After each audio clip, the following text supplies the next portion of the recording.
Yeah, YouTube Music, Google Music has such a better interface.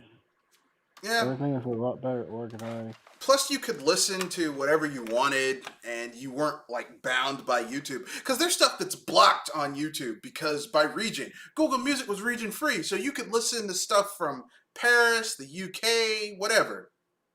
Yeah. I said thank YouTube for, I mean, thank Google for ending something that's good. Yeah,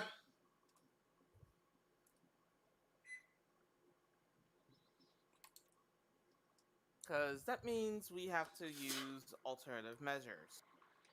I mean, basically, yeah. Yeah, And man. I mean, Spotify is okay.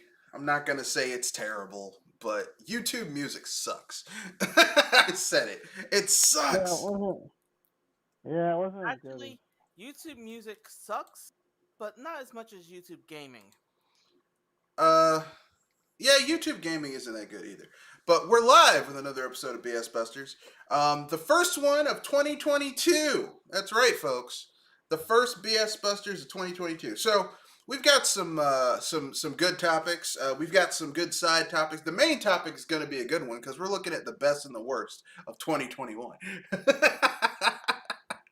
That's the main topic. But let's get through these side topics first. So, starting with Microsoft is disabling the developer console for Xbox Series S consoles.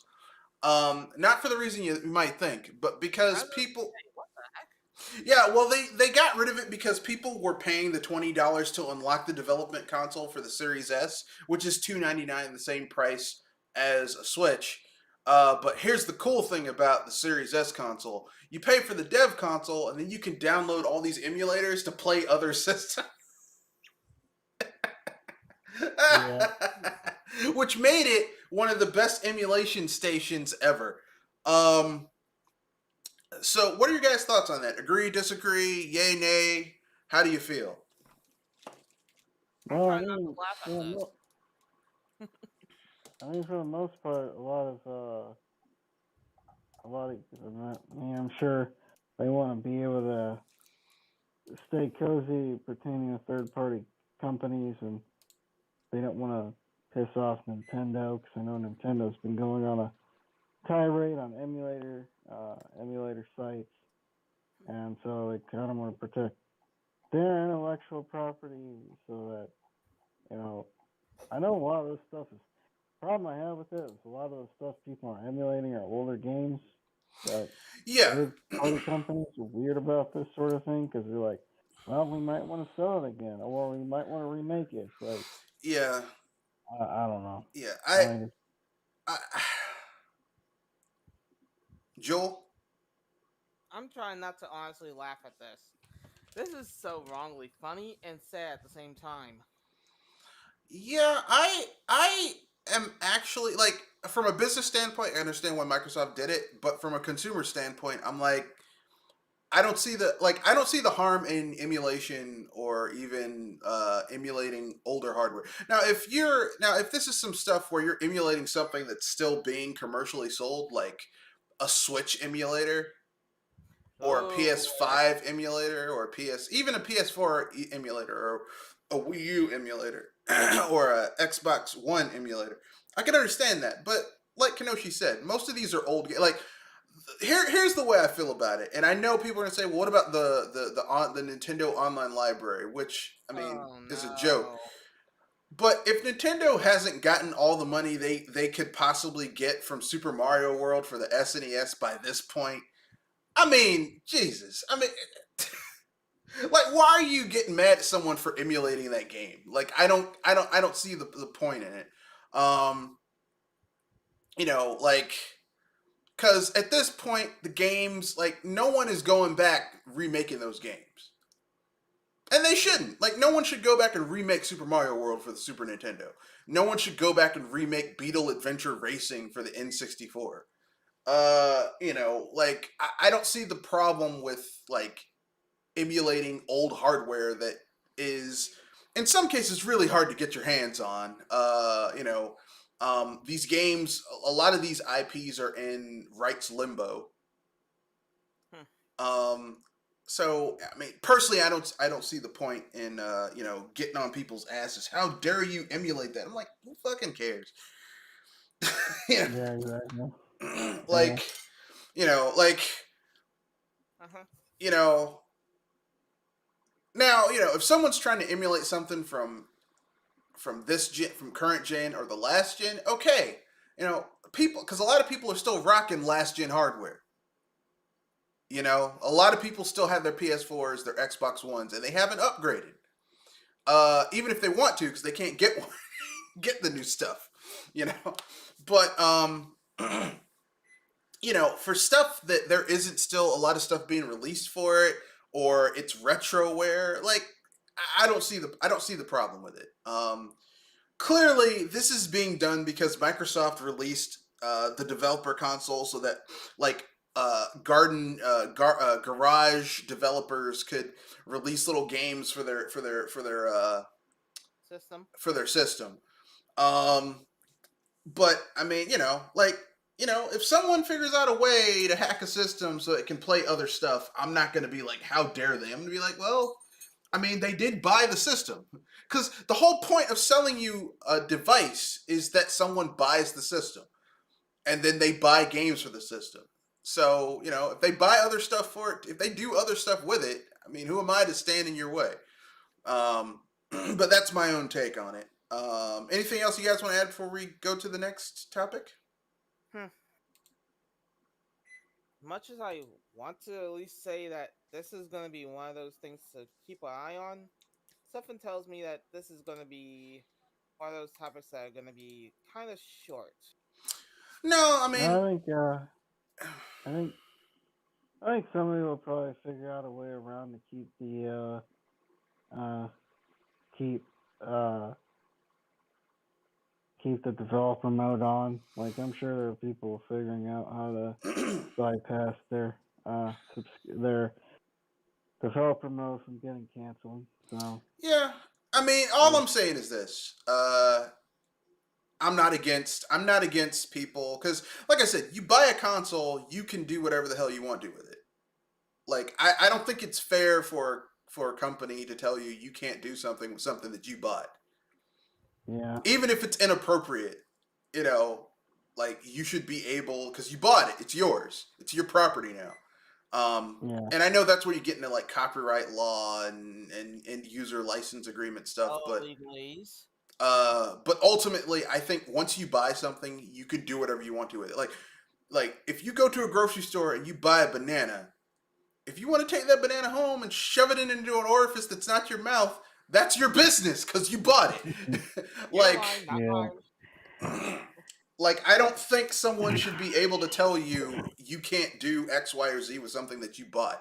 And that's where I kind of have, like, it's not even the emulation issue. It's just I don't think it's right for someone to tell you what you can and cannot do with something that you bought. But on the other end of the spectrum, it is a feature that Microsoft added that they're like, we wanted people to use it for this. I'm like, well, people are going to find ways to game the system. People always find ways to game the system.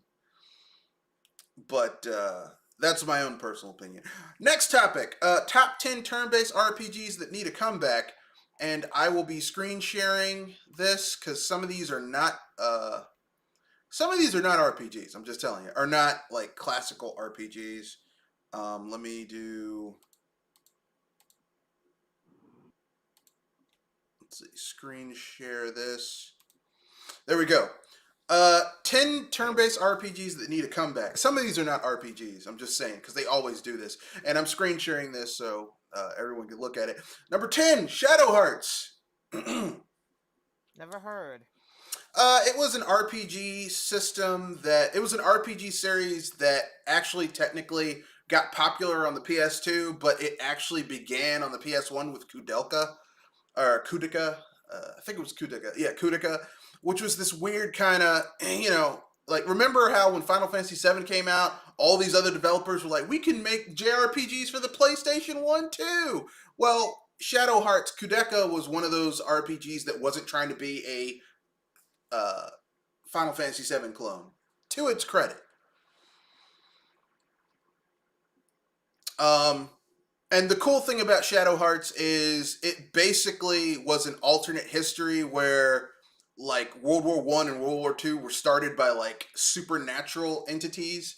So it was, and the turn-based combat system was unique because you basically did damage to enemies with this attack system called the ring system, where like this hand would move in a like on a ring that looked like the face of a face clock, and you basically would press certain buttons in time with when the hand moved on this the ring system, and that would basically determine how powerful an attack would be, or what special effects it would have, or how much damage you did. It's actually pretty cool. What's it for? The PS2. The PS2. So if you have for those of you who still have your PS2, if you can find Shadow Hearts or its sequel, Shadow Hearts Covenant, it's great.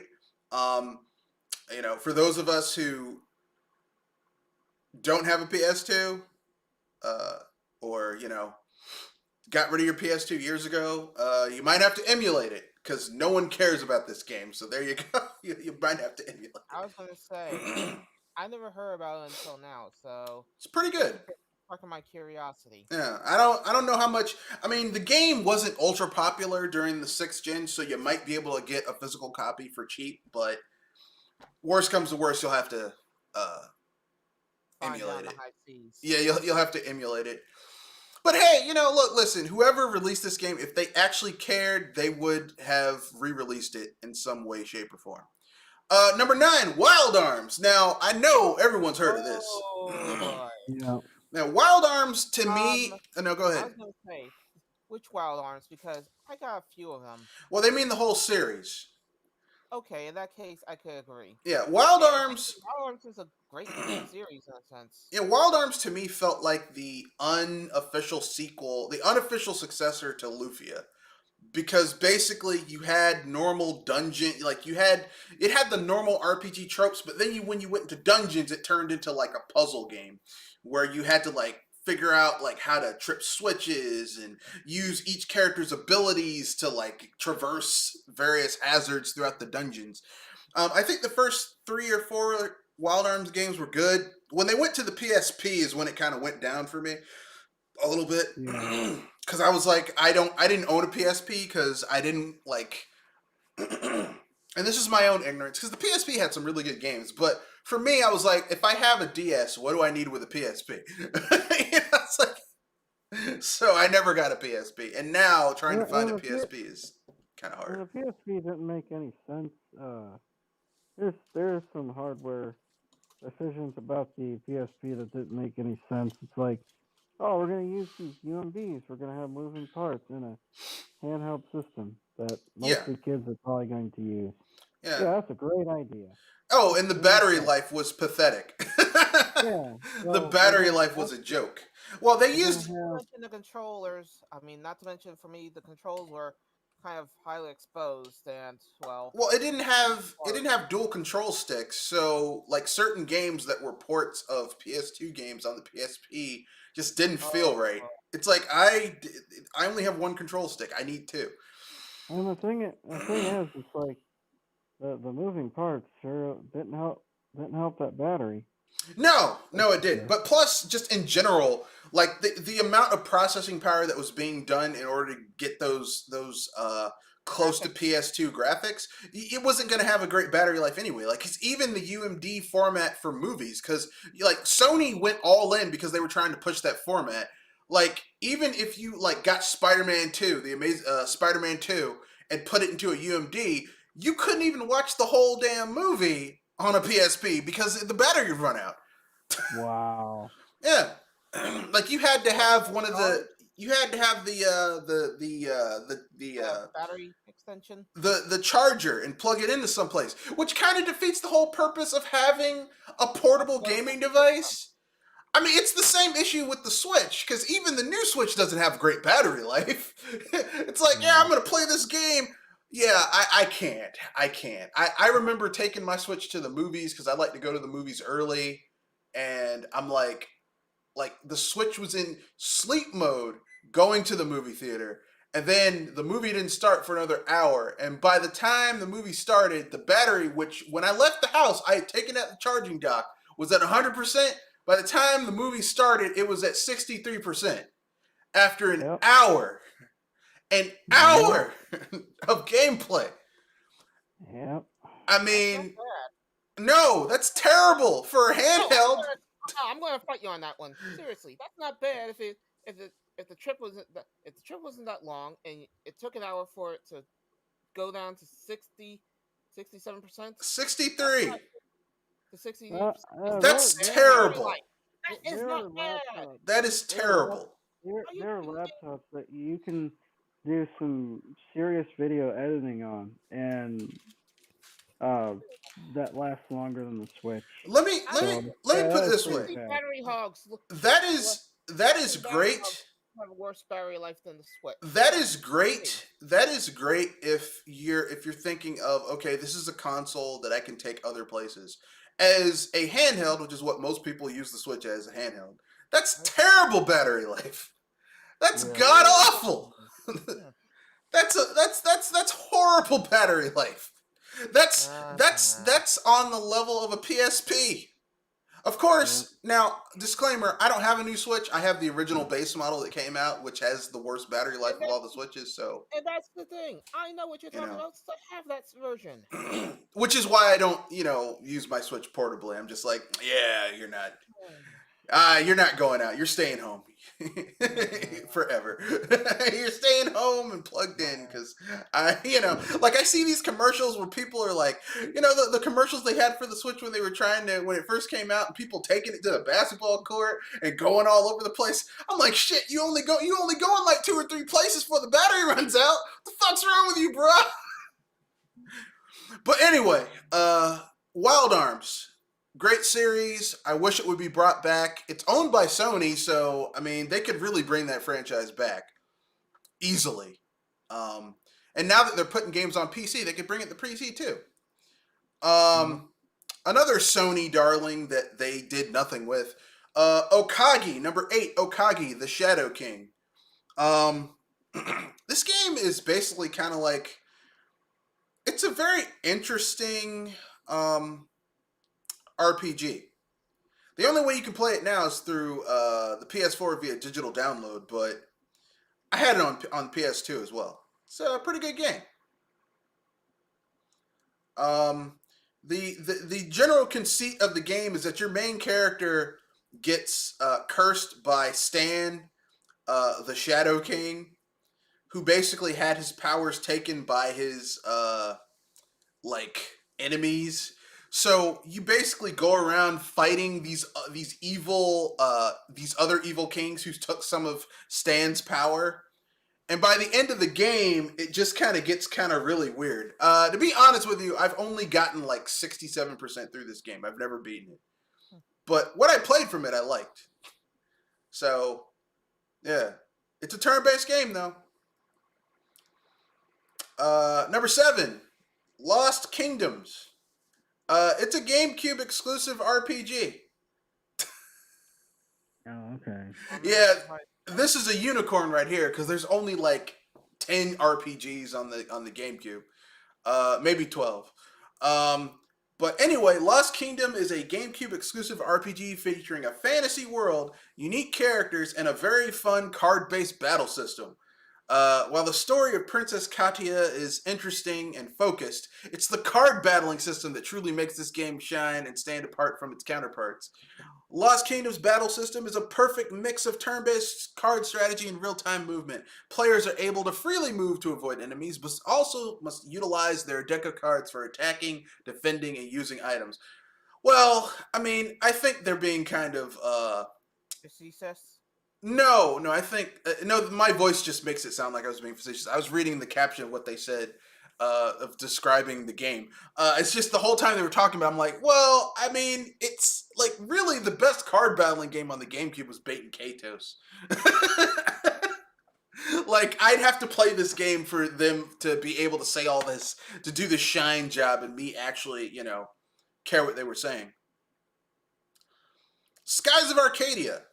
Number 6, Skies of Arcadia, which was originally released on the Sega Dreamcast. And see, they're already messing up. And its sequel, Skies of Arcadia Legends. Skies of Arcadia Legends wasn't a sequel. It was a port that lost some content and was put on the GameCube. Jesus. These people need an editor. Like, majorly need an editor. Why do they get rid of some of the content? Well, they just didn't include it. Like, there was this content in the Dreamcast version where you use the VMU in order to do this like little side game where you played as one of these characters that Vise was a mentor to, who you could send out to like get little extra items that you could bring back with the mini game that you played on the VMU, and then bring back to the core game. And they took that out; it was dropped from the base game. But I mean, there were some good things they did on the GameCube version, like they lowered the encounter rate. Because the encounter rate in the original game was just way too high. The encounter rate in the GameCube version is still too high. If you grind, you'll be over-leveled against everything. Like, there's a fight you're supposed to lose 2/3 of the way in the game against Ramirez, and, like, if you're over-leveled like I was, you'll just keep on killing him, and he'll keep on getting back up. And it's like, I'm supposed to lose this fight, and then you have to throw the fight so that the game can continue on forward. It's it's one of the reasons I hate, it's one of the major dings against that game. I would put Skies of Arcade as one of my favorite 6th-gen JRPGs, but they have fights you're supposed to lose, which I don't like in RPGs.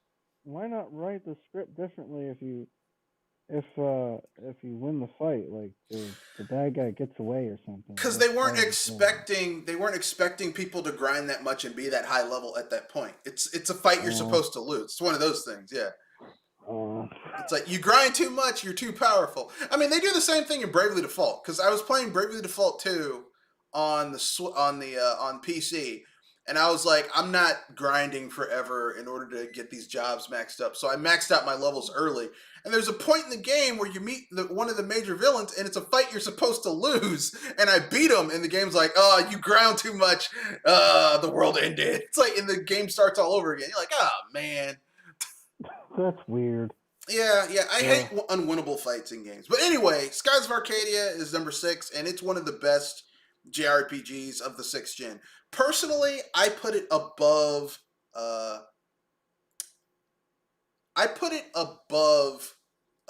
Final Fantasy X, 10-2, and even Final Fantasy 12.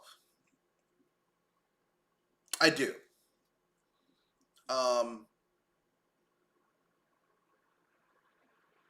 Number 5, Dragon Quest VIII, Journey of the Cursed King. This is arguably my favorite Dragon Quest game. It was made by Level 5. It's been ported to everything, mobile phones, the 3DS, and everything except PC, which is kind of weird. You'd think they'd port it to PC at this point. It had one of the best stories I've seen in a Dragon Quest game. It's pretty awesome. Number 4, Breath of Fire. You guys know I'm a Breath of Fire fanboy. You guys know I love this series. You guys also know that, unfortunately, Capcom has done nothing with the franchise except releasing a really shitty mobile phone microtransaction smartphone game for it. Yeah. I remember people being very disappointed about that. Yeah, I was mad as hell, personally. Sorry about that. Two interrupted phone calls back to back. It's okay. It's okay. We know it's the holidays. I know everyone's like, New Year's over, but people are still getting New Year's out of their system. It's like diarrhea. It's all got to come out. I was going to say, no, it's the telemarketers. Oh, that's even worse. You know what? You know what I do when telemarketers call me? I'll pretend like I'm interested, and then when I get to an actual person, I curse them the fuck out. It's great. It's really, if you really want to, like, really make yourself feel good and have that sense of pride and accomplishment, cursing out telemarketers is enjoyable.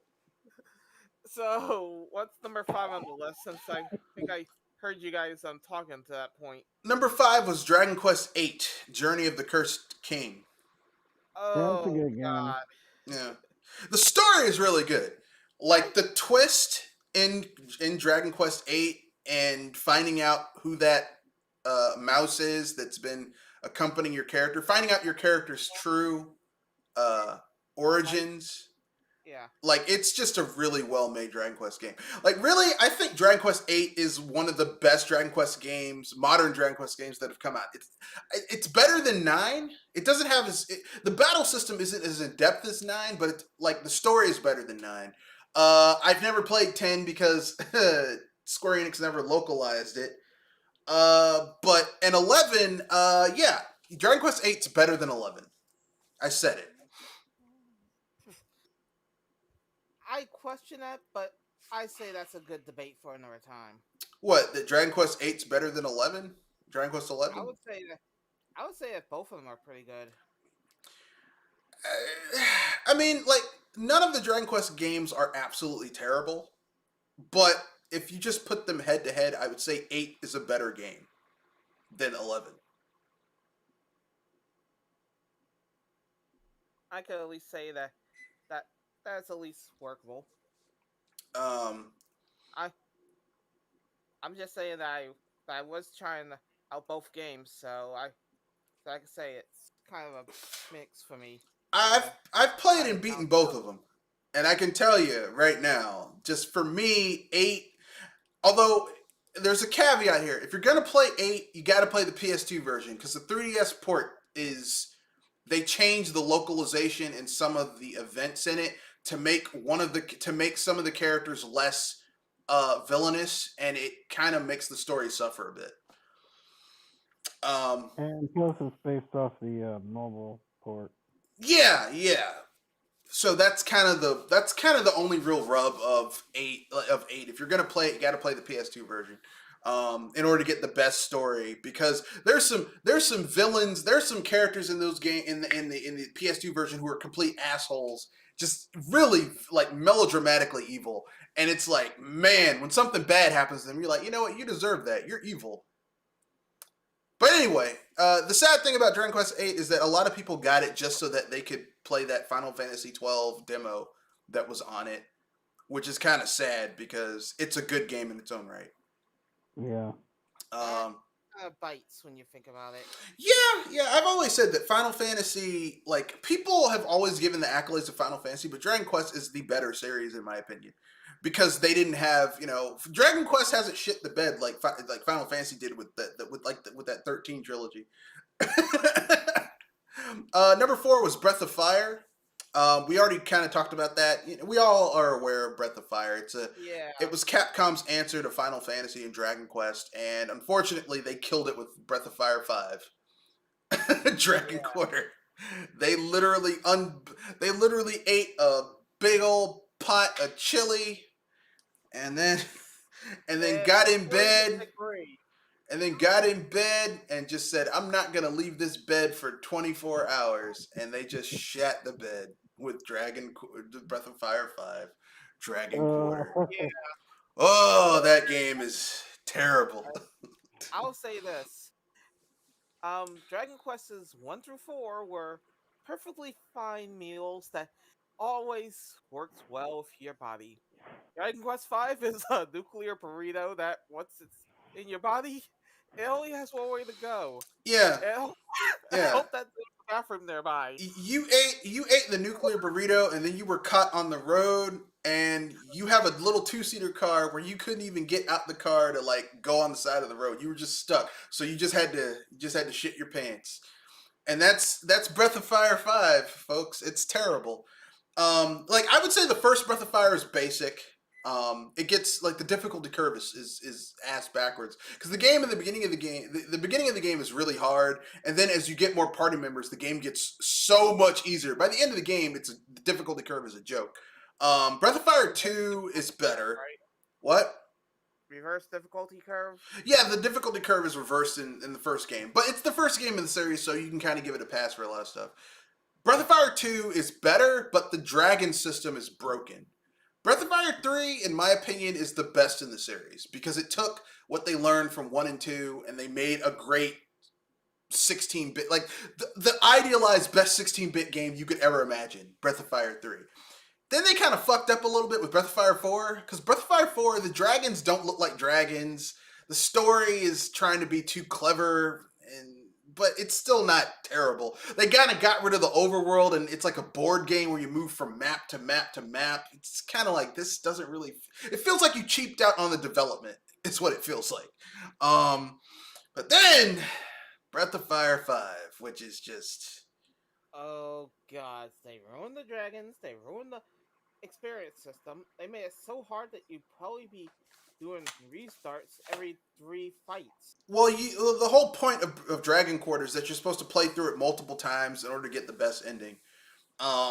You're supposed to die a lot of times in order to get the best ending. So, but that's a stupid thing for RPG players. RPG players don't want to do that. Number 3, Eternal Sonata. This game originally was an Xbox 360 exclusive, and then it was ported over to the PS3. I heard it was really good. I've never played it because I heard it was kind of short. Like, it was like a 8-hour, 10-hour JRPG, and like, I like my JRPGs long. Like, it's got to be at least 40, 50, 60 hours. I was gonna make the joke that you like your RPGs long, like you love your subs. No, don't really eat subs that often. Nice joke though. No, but it was it was kind of a short RPG, and like, the graphics look great, but I'm like, I need something to look like, like $60 for something that I can beat in 10 hours, so that's a weekend. That's just not worth it to me. Number 2, Grandia. Oh my! RCS, yes! Yes. I missed this game. I like the first 2 Grandias. The combat system really helped you out, especially when you get to say to your foe, nope, and cancel their move. Oh yeah. We like the whole like canceling an enemy so that they basically can't attack you and all that type of stuff. I like Grandia 1 and 2. I even like Grandia Extreme, that was focused more on the battles. Grandia kind of hit the skids when it hit Grandia 3 though. Grandia 3 was the game that I was like, Grandia 3, it kind of felt like it was going through the motions more than anything, but it wasn't that bad. Well, okay. The story was kind of convoluted. Agreed. The story, like it's like, okay, the villain is actually not a villain. He's trying to do something else, but he's killing people. I'm like, okay, who wrote the script for this, and do they need a writing class? The answer is yes. And then you have characters join your party and then disappear, never to be seen again. Literally, the main character of Grandia 3. Extract the EXP from those people that left. The main character from Grandia 3, his mom joins him along with a pirate, okay? And literally in the first third of the game, his mom says, "Okay, you're in this new area. Okay, that's cool. I'm gonna go off with this pirate, and you're never gonna see me again." It's like, what the fuck? Like, it's some Paper Mario Origami King shit with how characters just join your party and then just leave and never see them again. I mean, I'm like, who decided to make this game like this? They need to be fired. This is terrible. The only caveat is that you do get the elemental eggs that you leveled up with those characters, so you can use them on other characters. So I guess that's your consolation prize. You don't lose all your experience, which is better than Final Fantasy VII, where you upgraded certain magic onto Eris, and you lose it because she's murdered by that dick Sephiroth. So, I mean, yeah, it's slightly better than Final Fantasy VII in terms of taking away characters, but still, 3 is where it kind of went down the shitter. 3 killed the franchise, okay? We have not gotten a new Grandia since, okay? We've gotten re-releases of 1 and 2, not 3, or Extreme. So, that should tell you something. Number 1 is Arc the Lad. That's an odd one from left field. Actually, one of the first game series I downloaded when I got my PS3 was Arc the Lad. I also owned quite a few on the PS2 because they always wound up in the used game bin at EB Games a lot. And I liked Arc the Lad. I've always kind of liked Art the Lad. And it's really dark. Like, Art the Lad does not have happy endings. Like, it's really messed up. There's a lot of murder and double crosses, and, you know, There's plenty of backstabbing to go around. yeah. And it's just like, it's really hardcore. Like, I wish they would bring that franchise back, because I enjoyed it. But anyway, those are the top 10 games of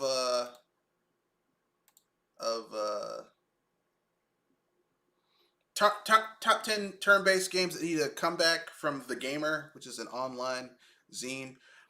Do you guys want to do the biggest and most anticipated Switch games of 2022 or not? Or shall we just move on to the best and the worst of 2021? I guess we can do that. We don't have to go through all of them. Okay. Well, I mean, there's a huge list here, but I'm gonna say the two games that I'm really looking forward to the most are Triangle Strategy, which is apparently coming out March 4th, 2022.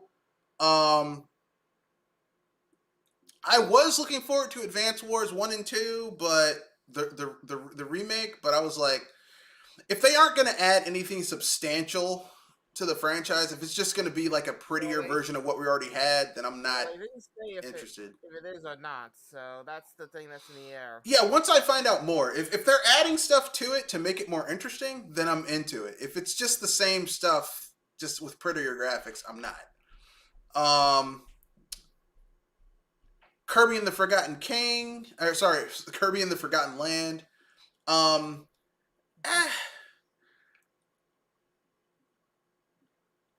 Like, when it was first shown, I'm like, this looks really interesting, but I don't know. Like, I'm gonna wait. I'm gonna wait and see. I'm gonna take a wait and see approach to that. Splatoon 3, obviously, a lot of people love that. Looking forward to that. I am not, because Splatoon 2 didn't grab me as much as the first game, but if it turns out to be good, I might get into it. But no,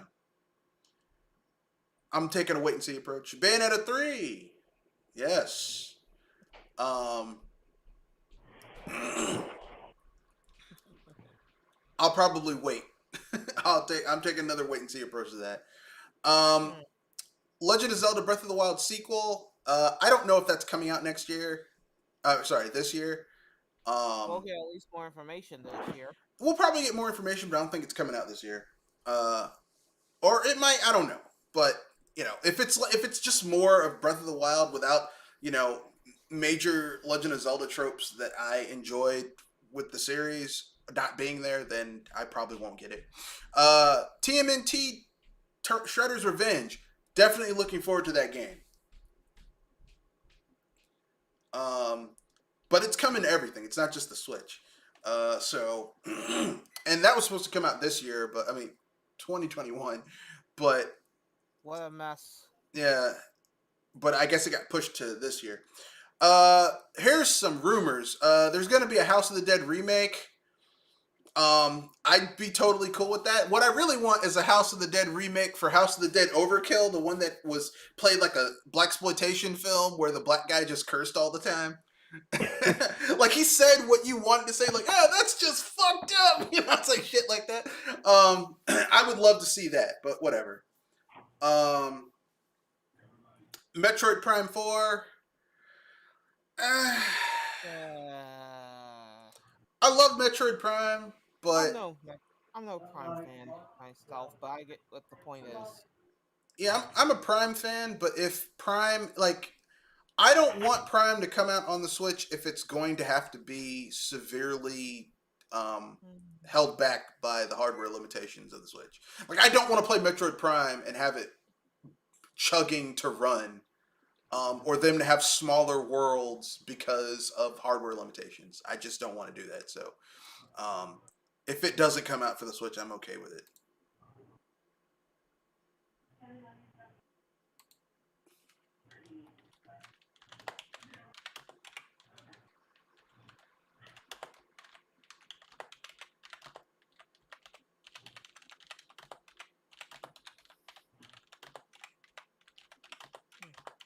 but that's just me. Are there any games you're looking forward to coming out to the Switch this year? For me, I'm more into about Kirby myself. Yeah, I mean, this is the first time we're getting a Kirby game, a legit Kirby game from the ground up that is strictly 3D. Yeah, because Kirby 64 was just kind of like a 2.5D. It was still like a 2D platformer. The closest thing that Kirby came to 3D is Blowout Blast. Well, I was gonna say Air Red. Air Red, you basically couldn't get Kirby off a star if you wanted to. Yeah, but it was still a 3D game. Like there were 3D environments to move around in.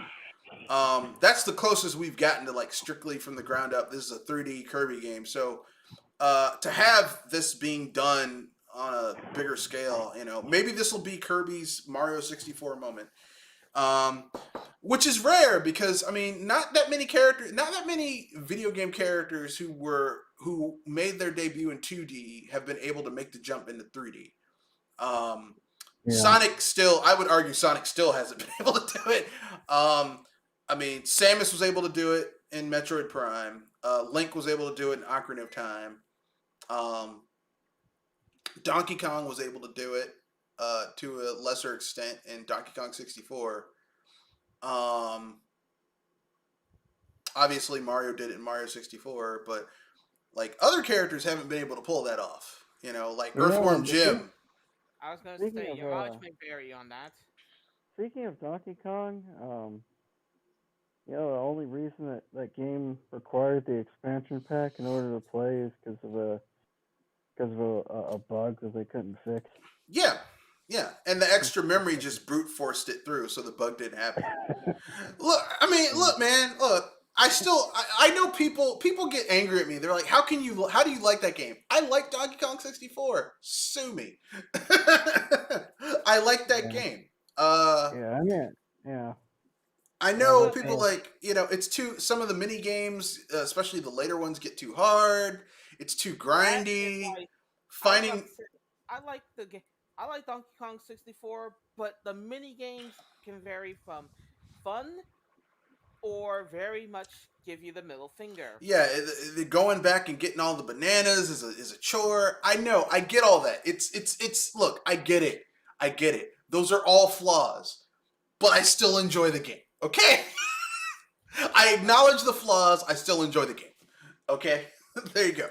Like, look, I like Conker's Bad Fur Day. There are flaws with that game. The controls are stiff. It's kind of short, but I still enjoy Conker's Bad Fur Day. The only rare game on the N64 where I'm like, this game is kind of overrated and there's some major issues with it is Jet Force Gemini. Yeah. Jet Force Gemini has a lot of really good ideas, but man, that game would have been so much better if it had been on the GameCube. But they tried to force it on the N64, and the types of sacrifices they had to make to get it to run on the N64 hampered that game. Yeah. I mean, there's a lot of games that are like that. There are games that came out on a system where it's like, man, this is kind of hurting this game a little bit. Like Star Fox 2. Star Fox 2, a lot of the ideas in Star Fox 2 were ported over to the N64, and they work better in the N64 than they do on the SNES. And there's just certain I mean, they're late stage not late stage. They're mid stage NES games where I'm like, this is a really good idea, and if this had been on a more powerful system, these ideas could have been more fleshed out and better implemented. The hardware is holding this game back.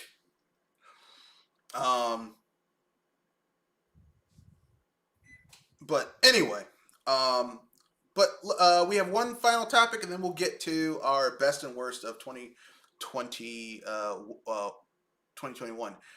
Hironobu Sakaguchi, you guys may know him as the father of Final Fantasy. Not that bullshit Final Fantasy they do now, like old school 16-bit Final Fantasy. Basically, was doing like a dot art game that he gave up on. And I'm gonna do a screen share of what it was, and you guys might appreciate what he was doing. I don't know. We'll see. So here you go. It looks like it's got like it looks like it's got like a frog and a sheep and some guy in a mech suit, I guess. I don't know. This looks like a really great Final Fantasy S style Final Fantasy 16-bit style game. And man, it's a shame we'll never get to play it. Thanks a lot, Square Enix. You fired the golden goose. Why am I not surprised?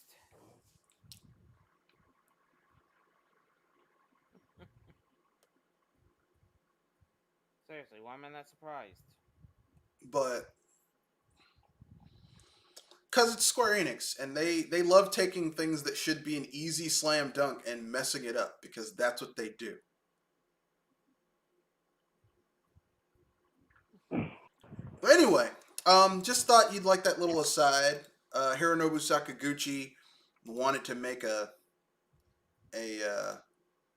16-bit. Well, it looks more like an HD 2D style. But really, I mean, if Square Enix was smart, instead of making all of these really expensive, like AAA pretty graphics games, they should be taking like Final Fantasy 4, 5, 6 and redoing them in HD 2D style and maybe adding some new content and making those games. But, you know, they don't want money.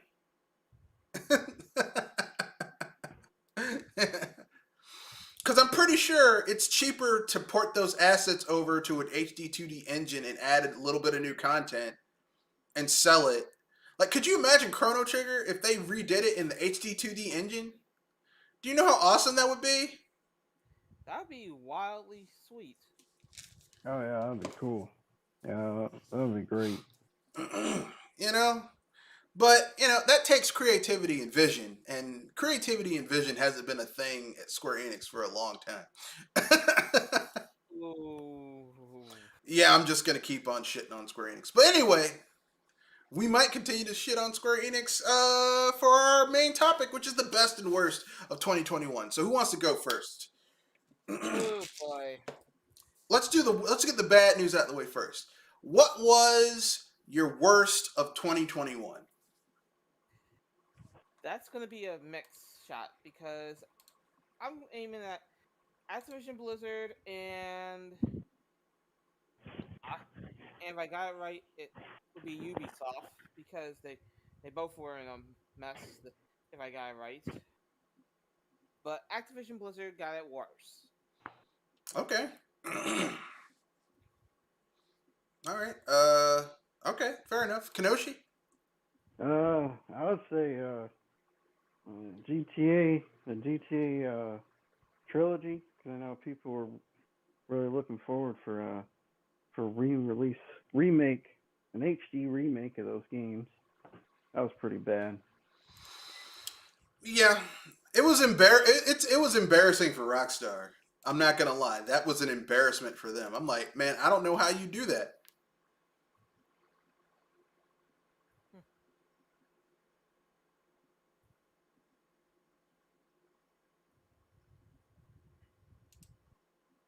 Yeah.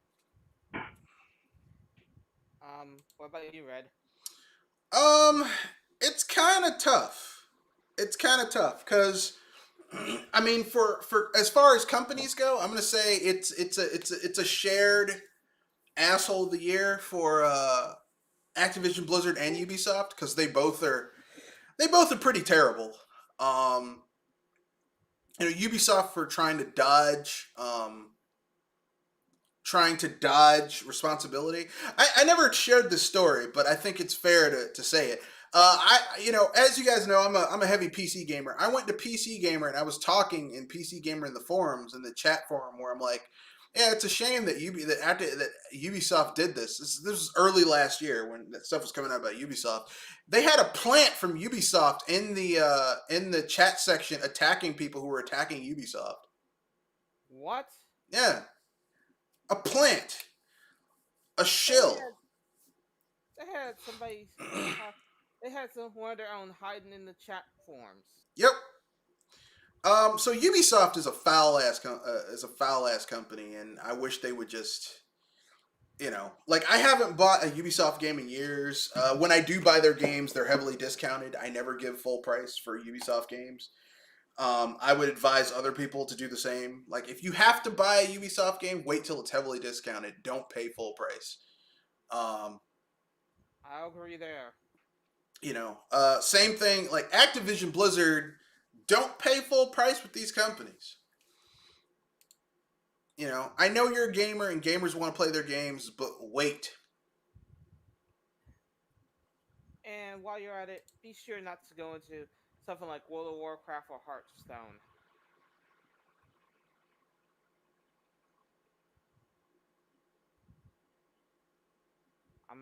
I'm not wrong. I'm just saying. But Yeah.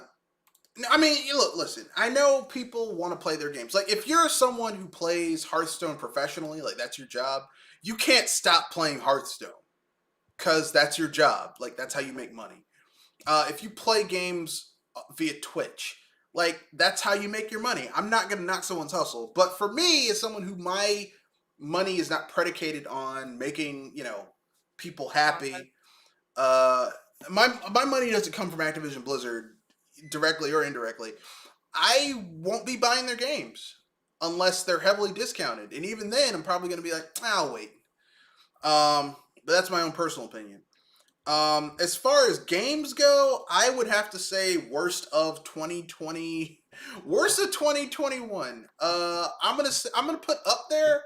I'm gonna put worst of 2021. I'm gonna say Cyberpunk 2077 because literally CD Projekt Red has done nothing to make this game better. They've gotten it to be barely playable on the PS4 and the Xbox One. And they've done some half-ass patches on PC. But the type of this game, the type of support that The Witcher 3 got post-launch, you're not seeing it for this game whatsoever. And they should have just delayed this game. They really should have just delayed this game a year. Matter of fact, they should have delayed this game 18 months and had it released June or July of this year versus putting it out in December of last year. Instead of delaying it a year. Because that probably would have been a better experience. Because, I mean, how are you going to have a game about a futuristic cyberpunk city? Now get this, you have a futuristic cyberpunk city with no mass transit. How the heck do you go through a city with no transit? Think about this, a futuristic cyberpunk smart city, and they have a metro rail, they have buses, you can't use them. They don't have a barber shop where you can go and change how your character looks. That is kind of what the F. I mean, seriously? That's just asking for somebody to downsize your game. It's ass backwards is what it is. Yeah, that's crazy. But despite that, the king of the worst game of 2021 for me is the GTA Definitive Trilogy because of how much of a mess it became. Well, I mean, not just that. It was a mess of Rockstar's own making because most of these games had been out for 10 years and the only updates they did was to basically make them somewhat playable on newer hardware. Like update the architecture from 32-bit to 64-bit and that was it. Or put a patch in so that it can run on 64-bit hardware. And that's it. They didn't do anything else to make it run better. And if you played any of these games vanilla on PC, they played like ass. So you had to use modded versions of these games in order to play them in any approximation of modern gameplay specifications.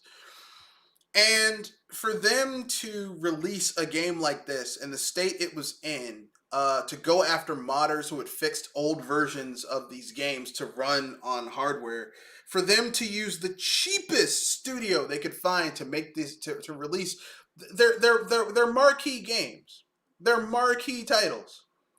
It would be like, remember how when Halo did the Master Chief Collection and the multiplayer didn't work? Remember, like they released the Master Chief Collection, which was a remaster of the original Halo games, and the multiplayer didn't work. It's like that level of messed up stuff. It's like the core thing that made you what you are, and you can't even get that right. So yeah, Rockstar releasing their marquee title in such a state, and them like not acknowledging it, or trying to use canned PR responses. This did not meet our standards. Then why did you release it that way? Clearly, you guys needed to get something for your to meet, like, you needed something to release in that schedule, and that's all that was. And if I got it right, some of their big games were pushed back into another year. Well, the big game, what was supposed to come out was GTA. What was it called? It was GTA 5 for the PS5 and the Xbox One, the Xbox Series X, but that got pushed back. And rightly so, because when they released a trailer announcing it, it looked it was the same fucking trailer from when they released it for the Xbox One and the PS4. They just put expanded and enhanced on it, and they weren't adding any new content or anything.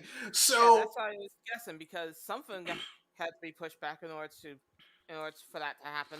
So that was the big game that was supposed to come out, and instead of them just saying, well, we're just not going to have anything come out, they put this shit out. And they used a studio that had between 21 and 24 people working at the studio to remaster 3 big-ass games. And not only remaster it, but port the code to a new engine. I mean, it was just, like, literally everything about this screamed cheap and lazy. I was going to say, it was basically roller coaster of failure. Cheap and lazy. Like, going down. Cheap and lazy.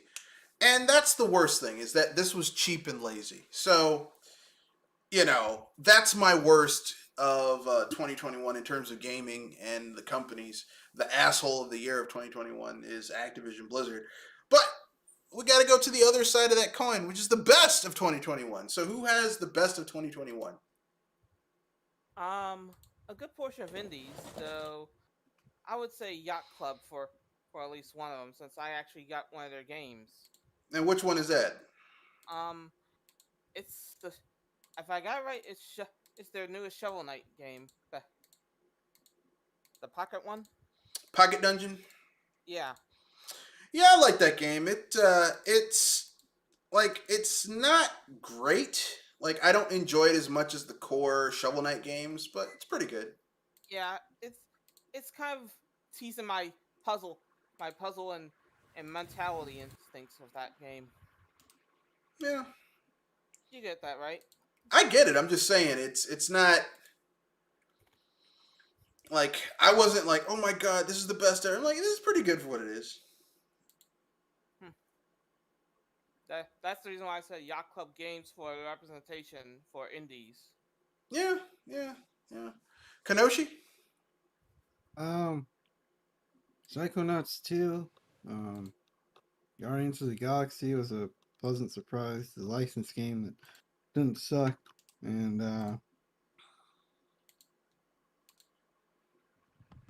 the fact that people were able to convince Microsoft not to raise their prices again. Because they complained. Yeah, people actually, Listens. See, folks, when you complain, when companies do fucked up stuff and you complain about it, stuff happens. Like, if you just sit there and accept it and say, oh, well, they have to make money, then you get taken advantage of. If you accept victimization, they just do it because they got away with it. You know, when you complain when someone's doing something messed up, like trying to sell you an overpriced online service, and you complain about it, stuff gets done. When you don't complain about it and just accept it, they get away with it.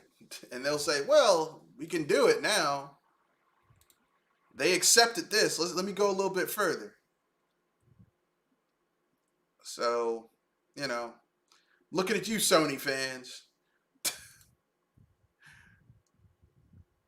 Because your online service stinks. But anyway, for me, I'm gonna have to say that my favorite.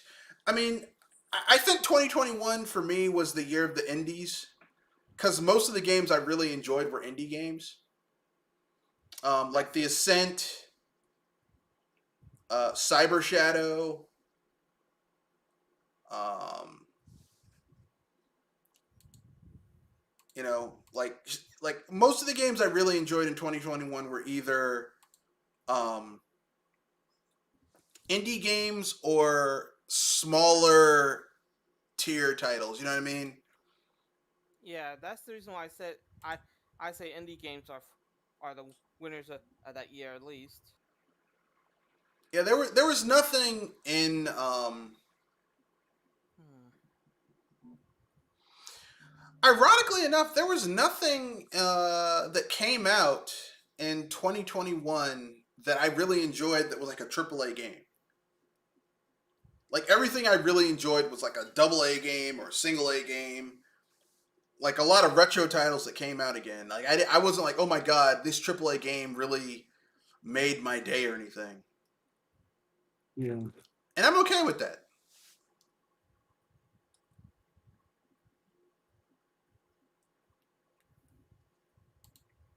So, if there's any lesson to be learned from 2021, it's that AAA development is full of shit and they spend too much money for Yep. very little return.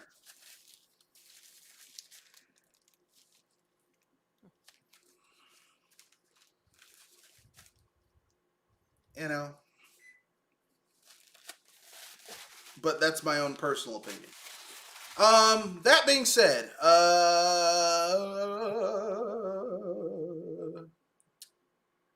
any other games you guys are like, yeah, this game is just the best ever that came out last year. Uh, Personally, if I'm going for a specific game, as far as my taste goes, um, Monster Hunter Rise, Monster Hunter Stories 2. At least for okay, me personally. But hey, okay, Kanoshi. Uh, no, that's pretty much it for me. All right. Then I guess it's up to. I guess we can get to our last part of the topic. I thought this would last longer, which is our unpopular opinion. I know this is a new year, but I mean, opinions are like assholes. Everyone should have one, and if you don't, well, there's something wrong. Um, so with that being said, who wants to go first with their unpopular opinion? 2021 was not always the best, but at least it brought something good to the table. No, not all things that were brought to the table were intensely good, but it brought something good. All I right. can say that. Okay. Kanoshi? Um,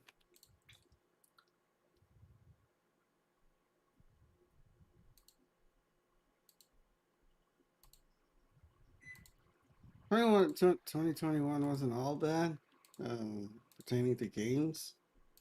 Uh, I mean, it was nice to see games that wouldn't have probably gotten the spotlight get the spotlight. So I agree. My unpopular opinion is this. I think that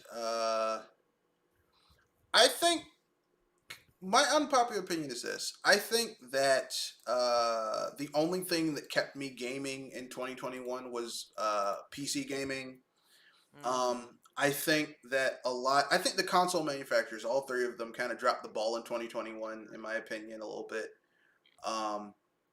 Like they really weren't putting their best foot forward, in my opinion. In terms of really making you want to play their consoles, at least to me, because I have a Xbox Series X hooked up to my big screen in my man cave part of my basement, and there's nothing there's nothing on the Xbox Series X where I'm like, yeah, I have to play this on the Series X. Most of the games that are on Game Pass, I mean, I think all of them I can also play on PC, so it's like not really impressed. And a lot of the games I really like a lot of the games on the Switch just really aren't really interesting to me, grabbing my interest right now. So I mean that it could be it's probably a me issue because the common denominator is me, but it is what it is. But yeah, I think they all kind of dropped the ball. They weren't nearly as they just really didn't bring the awesomeness to me. Except PC gaming. PC gaming kind of kept me coming in. But that's my own personal opinion. With that being said, I guess we can add a fun topic. This has nothing to do with video games. What old cartoon would you guys love to see brought back? Superhero Static Shock. Woo woo! Oh God, I'm sorry about that. Okay. That probably caught you off guard a little, didn't it? I mean, I like Static Shock. Actually, I did like Static Shock. I liked how they had the episode where Static Shock goes into the future. No, in Batman Beyond, where you see future Static Shock, which is kind of cool. I like Static Shock. I thought it was pretty good. Kenoshi? yeah, that was pretty good. Which cartoon would we like to see come back? Any cartoon you could have, like, money is no option. You do whatever you want to. Bring it back, and it's awesome. Your choice. Oh, we're on the topic of DC. I'd like to see Batman Beyond come back. Oh, yeah.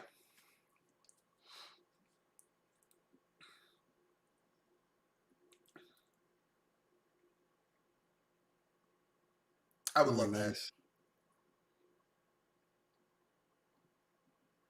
I would love that. I agree. For me, I'm gonna go with. Okay, I'm about to say something that's gonna make some people angry, but I gotta say it. I want to see Dexter's Laboratory brought back.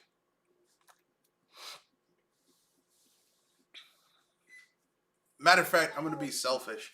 I want to see the whole trilogy of that golden age of Cartoon. of Cartoon Network come back. Dexter's Lab, Powerpuff Girls, in those incarnations, like not the new shit that they came out with, like the way it was back in the day. And heck, you could even throw in K and D. Heck, even throw in Foster's Home for Imaginary Friends. Okay, I get you there. Though, if anything, you might as well say it. You want to see cartoon, come back. God, now you got those things stuck in my head. Thank you, Red. But that's what I would like to see. And the reason I say this is because I recently was watching HBO Max and I was watching the old stuff and I'm like, this stuff still holds up. And if they had that same level of writing, it could hold up again. Um, like the double entendres, the innuendo, the clever writing, the comedic timing. It could hold up,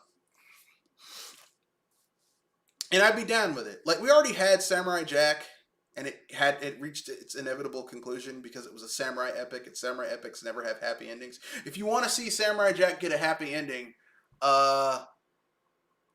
two things: watch the episode where he and his and the daughter of Aku are caught in the desert, and they're in the dark, getting dirty and feeling around for a button so they can have an energetic release. Or play the Samurai Jack video game that came out and get the best ending. You'll get a happy ending for Samurai Jack. At least Jack gets something out of all that. Well, I mean, he got a happy ending in that episode, kinda. I mean, it was the whole episode is an innuendo for sex. That's that's what it is. It's one big innuendo for sex. But if you want to have a happy ending where his wife doesn't die in his arms, because she's part of an alternate timeline, you can do that in the Samurai Jack video game. Like even. At least the video game gives you a chance to try to earn a ending. A happy ending, yeah. I mean, after all the stuff Jack had to go through, why couldn't he even get a happy ending? I just that kind of I was like, I know that Genndy Tartakovsky is a fan of film, and he's like, yeah, it's a samurai epic, so it's got to be sad. But I'm like, come on, man. After all this dude went through, he can't even get a happy ending. Come on. Yeah, at least give him something to be happy about after all that headache he went through and having to alter the future to do it. Well, it's like that old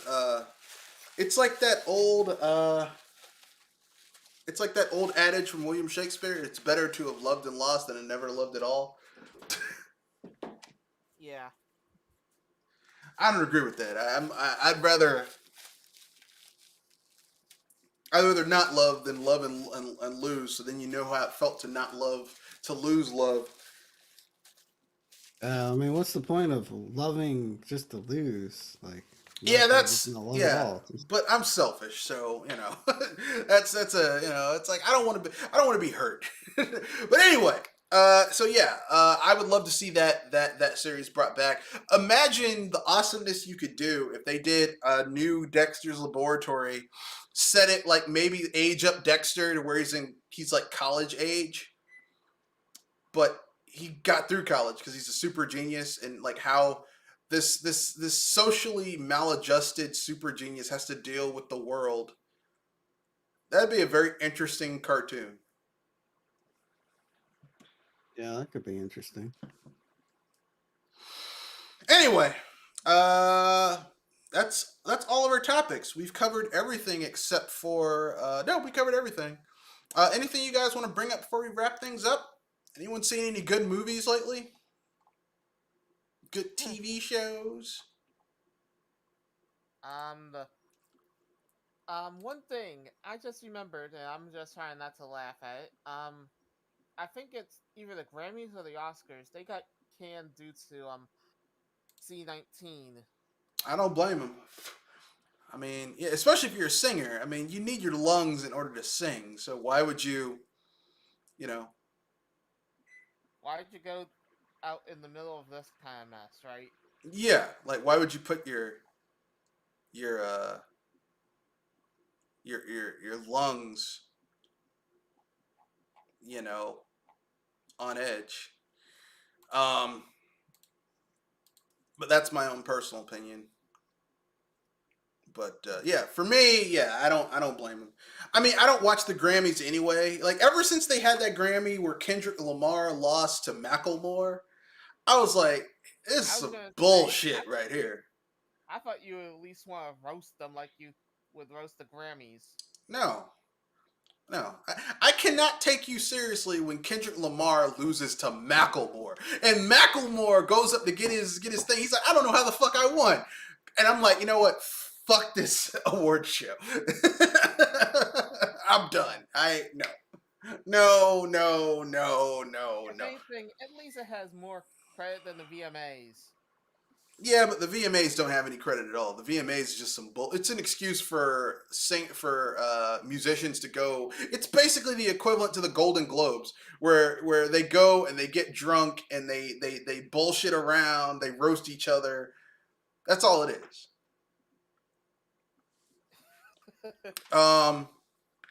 Yeah. But yeah, Dexter's Laboratory is like my favorite. Dexter's Laboratory is like one of my favorite old school cartoons, but I don't know why I went on that tangent a little bit. But back to the thing, yeah, yeah, the Grammy is getting canceled or even just postponed or moved back. I'm like, whatever, I don't care. I don't care. Like all these industries just want an excuse to um, they want an excuse to blow off steam and sell and congratulate themselves. You know, like the Game Awards. Like the Game Awards was a 3+ hour long commercial for other shit. And That's all it was.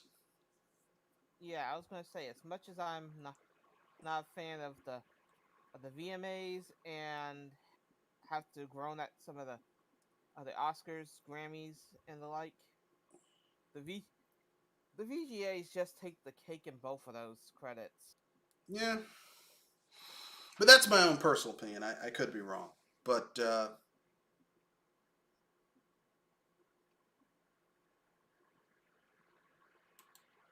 that's it. Uh, Anything else? Any other free topics you guys want to bring up before we wrap things up? Any games you guys played? You were like, you know what? This is some bullshit right here. Oh, if we do that, we'll have nothing for Saturday. This ain't right. It ain't right. It ain't right what they did to that boy. Hey, Kenoshi, did you get a chance to go see Spider-Man No Way Home? No, I haven't got a chance to see it yet. All right. Aw. Well, man, you get a chance. You're missing out. It's really good. I mean, it may not be the best. It might not be the best Spider-Man movie of all time. Like, here, I got another unpopular opinion. Unpopular opinion. I know everyone's gushing all over Tom Holland. I still like Tobey Maguire more as Spider-Man. I said it. I said it and I meant it. Okay? Even in Spider-Man 3, I still like Tobey Maguire as Spider-Man, as Peter Parker and Spider-Man than Tom Holland. I said it. Sue me.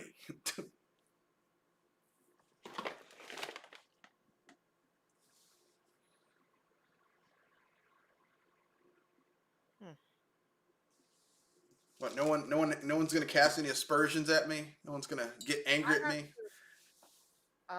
That I will question a bit about that because Go ahead, question it. I'm just gonna say this. What about the Spider-Man trilogy that came before the Amazing Spider-Man? That was played by Tobey Maguire. There's Tobey Maguire. That was the Raimi trilogy. So that was Spider-Man 1, 2, and 3.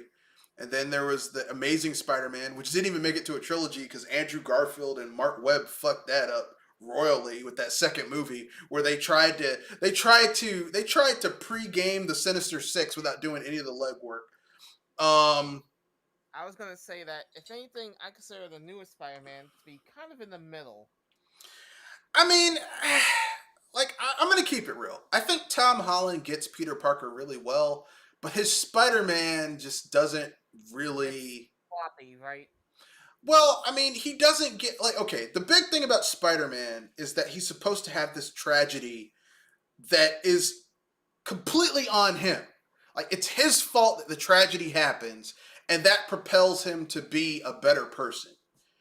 The Tobey Maguire film gets that right, where he gets bitten by a radioactive spider, and a guy is robbing a liquor store or a drugstore, and he's like, I don't need to do anything. The police are like, why? He was right there. He's like, I don't need to. He could have done done something, and later on, it's heavily intimated that that guy shoots Uncle Ben, who tries to stop him, and Uncle Ben's like as he's dying in Peter Parker's arms, he's like, Peter, with great power must also come great responsibility, and he dies. Okay, and Andrew Garfield doesn't get that, because Andrew Garfield's Peter Parker gets his Uncle Ben killed because he's just pulls a stupid ass prank, and it doesn't even have the same impact.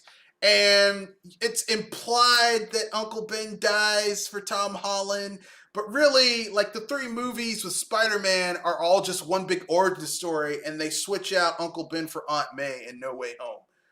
And it just doesn't really, like, yeah, all this stuff happens because of his own selfish needs, but it just doesn't have the same impact because they've had all these crutches around Peter Parker, Tom Holland's Peter Parker, to kind of, like, they used Iron Man to hold him up in the first movie. In the second movie, it's like, well, he's really, Mary Jane and the Vulture and all this shit. And then the third movie, it just, it's like Spider-Man works at his best when it's like, how can I put this? Spider-Man is at its best when Spider-Man wins, Peter Parker loses. In the comics, that's when Spider-Man is at its best. Like, when Spider-Man is doing great, Peter Parker's his life is shit. When Peter Parker's having a great time, Spider-Man shit's gonna come in to fuck it up. Like, that's when it's at its best. And Tom Holland just doesn't really. Feeling out? I don't get that feeling from him. I really don't get that feeling from him. Because, when he's Peter Parker, oh, gee, how's it going? Even though he's like 25 years old. And he looks like he's 30. In the face. Like, the wrinkles around his eyes. I'm like, dude, your face is in its 30s. Your body, 25. Your face, 30. I was going to say, how many all-nighters have you taken? Well, I mean, his body, like, okay, he's a great actor, so when he's playing a young person, because he's small, it plays out. But put him next to Zendaya, his girlfriend, he looks like he's like 10 or 15 years older than she is, and she's like 18, 19 years old. Okay? Like, it looks like it should be illegal for him to date her, is how much older he looks than her. You get what I'm saying?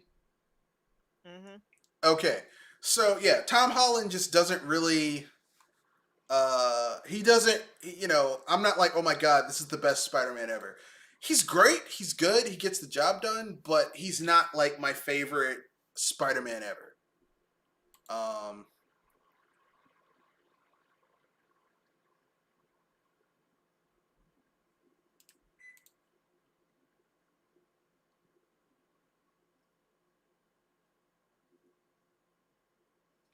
And, I know some people will get angry at me when I say that, but I get you. Though, if anything, as I said, I consider that kind of that guy being a bit of a middle Peter Parker and Spider-Man. yeah, I mean, like, okay, I think in some things Tom Holland has been great because, like, Kevin Feige has proven that, like, has enough weight that he can push in and, like, change stuff around to make it better for the audience. So in that regard, he's been a great Spider-Man. Like the reason that Tobey Maguire's Spider-Man has organic web shooters versus creating, like, mechanical web shooters is because Tobey Maguire's Spider-Man at the time was based on the comic book run of Ultimate Spider-Man. Ultimate Spider-Man had organic web shooters. He didn't create his web shooters from, his scientific genius. Yeah, the radioactive spider bite did that. So it's like, I can kind of let some stuff go, so like Peter Parker making web shooters. Okay, I can kind of get that, but it's just like, it's like the attitude. Like Tobey Maguire got the attitude of Peter Parker, right? In my opinion. Of, like, at first he's this nerdy geek who's just marginalized, and then when he gets bitten by the radioactive spider, he starts to get full of himself, and his attitude is what starts his tragedy. Okay, Andrew Garfield's just kind of an asshole, as like he's an asshole before he's bitten by the radioactive spider, and then how in the the two Amazing Spider-Man films, they're like everything was like all of this was purposely made to make him. It's like, okay, you're trying too hard. The great thing about Spider-Man is he's an everyman hero. He's nothing special. It's because of an accident, amazing things happen to him. Not because it was engineered by his father that's some bullshit, okay? And Tom Holland, I mean, he's better than Andrew Garfield as Peter Parker, but his Spider-Man is, in my opinion, still not as good as Tobey Maguire's Spider-Man. I say at least we could agree on that, right? I'm just saying, he's better than Andrew Garfield. Yeah, I mean, I'm agreeing with you. He's in the middle between Andrew Garfield and Tobey Maguire. But to me, Tobey Maguire is still the best. He's still the best Spider-Man, in my opinion. I know people, like I said, it's unpopular opinion. I know a lot of people jizz themselves when they saw Tom Holland in Civil War, and they're like, he's like, hi, how's it going, guys? I know everyone's like, yeah, that's great. Yeah, I'm like, I just don't really, I'm not feeling it. But that's my own personal opinion. That's the end of the podcast. Anything you guys want to pimp out before we wrap things up? Yeah. Oh. I was about to say, what you got? I was gonna say Project Console at Tuesday, 7:30 Eastern Standard Time. I'll be talking about CES. Oh yes, the Consumer Electronics Show. Joel, anything you want to pimp out? Not that I could think of on the spot, but if anything, thanks, ladies and gentlemen, for watching the BS Busters Movie Podcast. You could hit us up on Twitter, you can hit us up by email, you can hit us up on Discord, whichever way you prefer.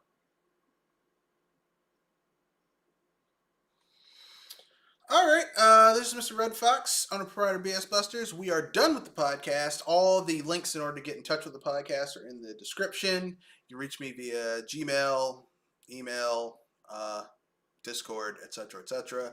Peace. Have a good day. Enjoy the rest of your day, the rest of your night. Stay safe wherever you are, and